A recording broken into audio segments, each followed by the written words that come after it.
Hello, Billy Mullen here, the IU East women's golf coach, and I'm here joined by with Liv Sanders and Katie Craig, both a couple sophomores here on the women's golf team, and we're going to spend this time recapping the conference tournament and also previewing the nationals tournament, as the IU East women's golf team has now won back-to-back River States Conference championships, and these two girls were very instrumental in us winning both these championships. So pleasure to have you girls on the show today. Welcome to the show.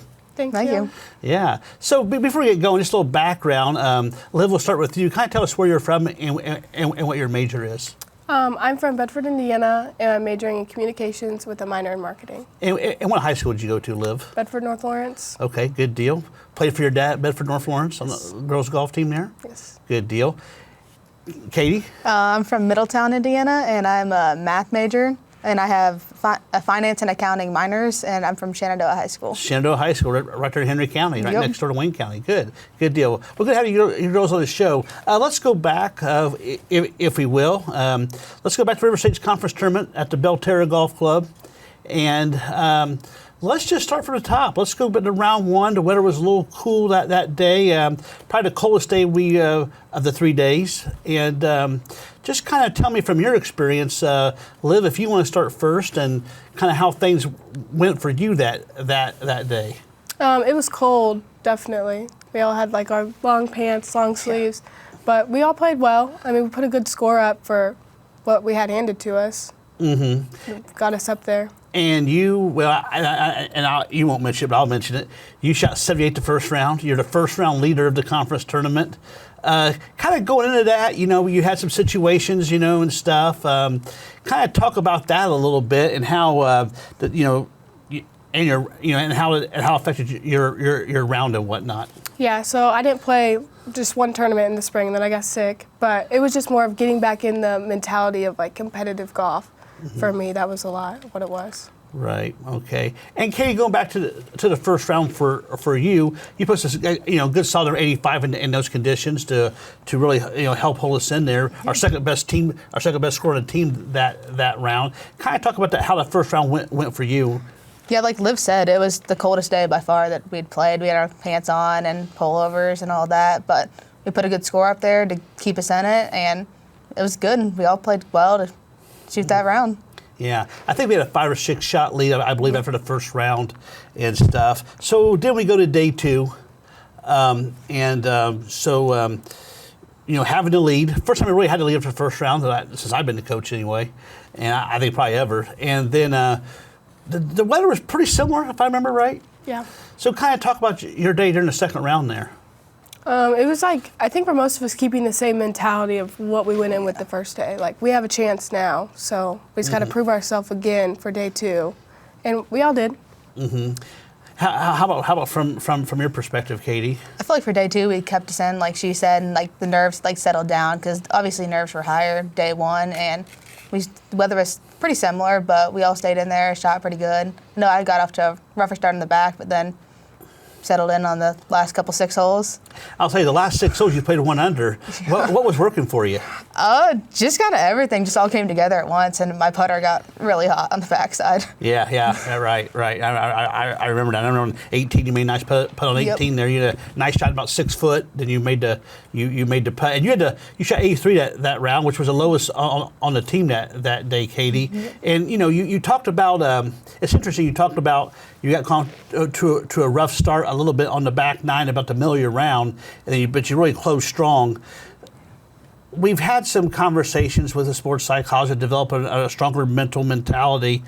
How did that help you out specifically? Oh, that helped me a ton out, just knowing like what he talked about with us and like what he said, and just leaving that trash can behind on that bad hole, and just knowing I wanted to help my team as any way I could that round, and just try to bring it back on that backside after that rough hole. Yeah, and Liv, how did a lot of our mental work more so help you out?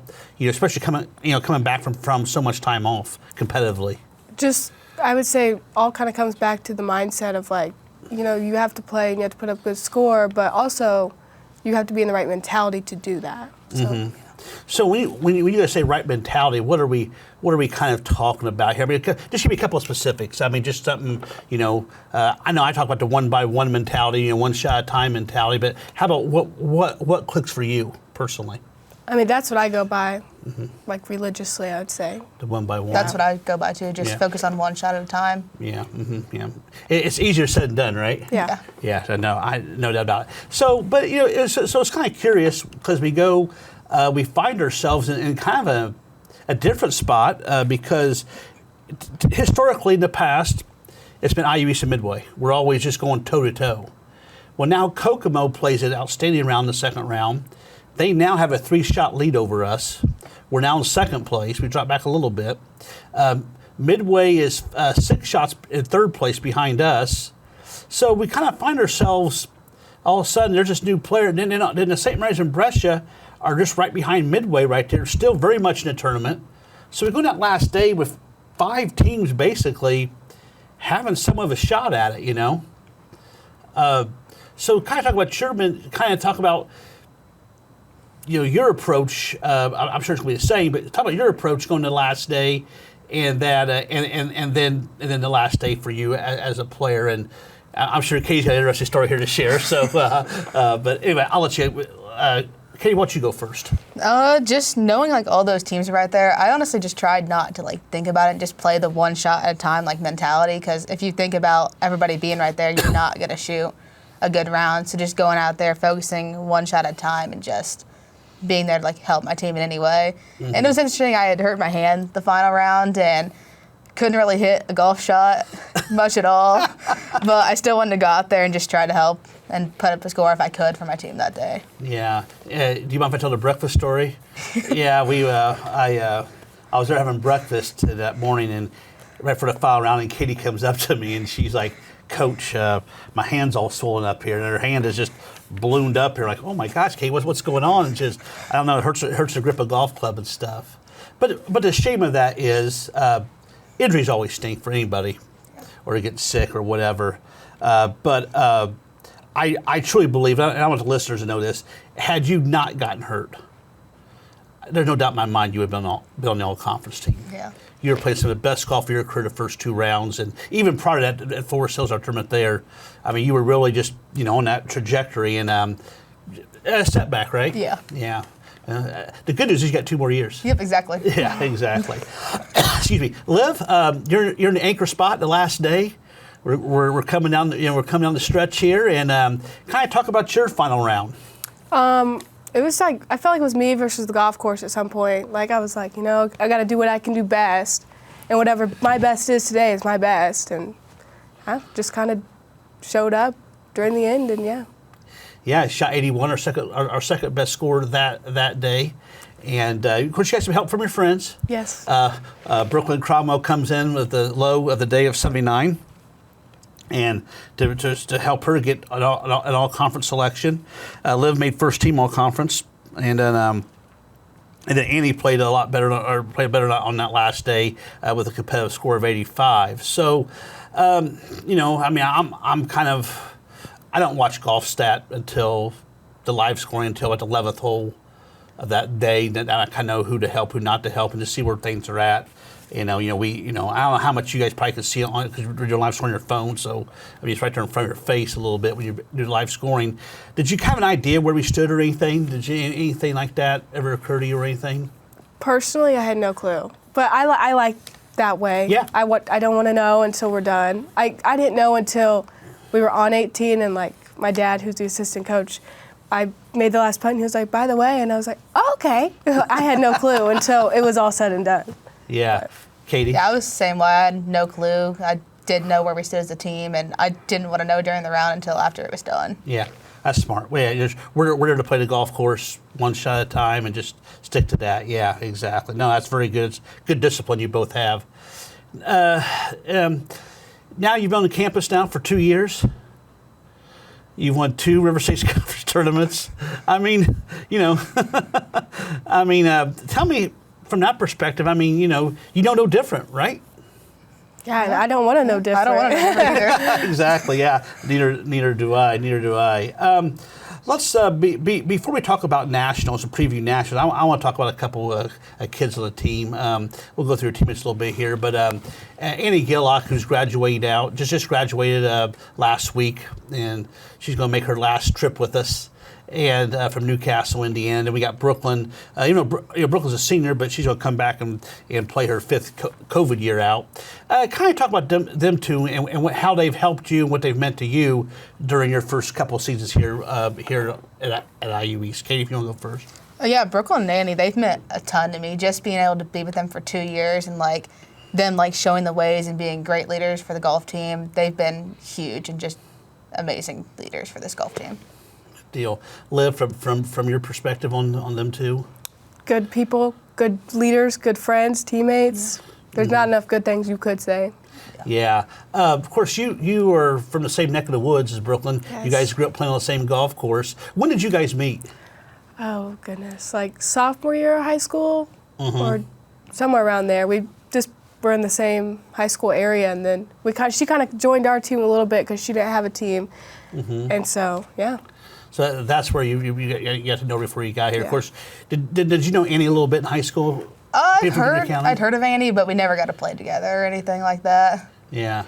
So you come here and meet her and stuff. And then we have a couple freshmen, Jocelyn Lewis and Jalen Bruns, and stuff. You want to talk about them two and your first year, really getting to know them a little bit, how that's gone for you, Katie, and stuff. Yeah, they're both great people, and they've done great freshman year. They came in, played some good golf for us, and they had a good freshman year. Yeah.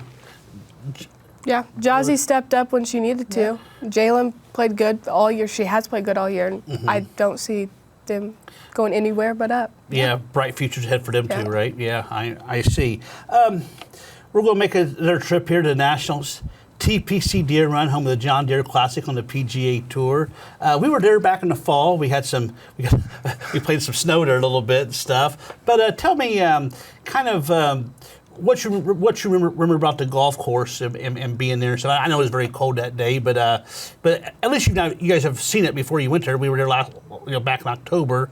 If you guys want to talk to me about TPC Deer, your thoughts on TPC Deer Run, Katie? Yeah, TPC, it's a beautiful golf course. The shape of it's fantastic. And I remember there being some tricky holes out there that we would play and navigate, but overall it's just a great golf course, and I'm very excited to get to play it again. Yeah, right. And Liv, from your perspective on TPC Deer Run? Yeah, it's a nice course at a high level. I mean, you have to know how to play that course to put a good score. Yeah. It's a PGA Tour course, Yeah. so Yeah. it's going to challenge in spots because it has to, right? Otherwise, the PGA Tour wouldn't go there. But there's a lot of great activities they have planned for you girls there. They're going to do NAI always does a great job with the national tournament. So that's exciting. I think last year you guys went to Lincoln Park in Oklahoma City.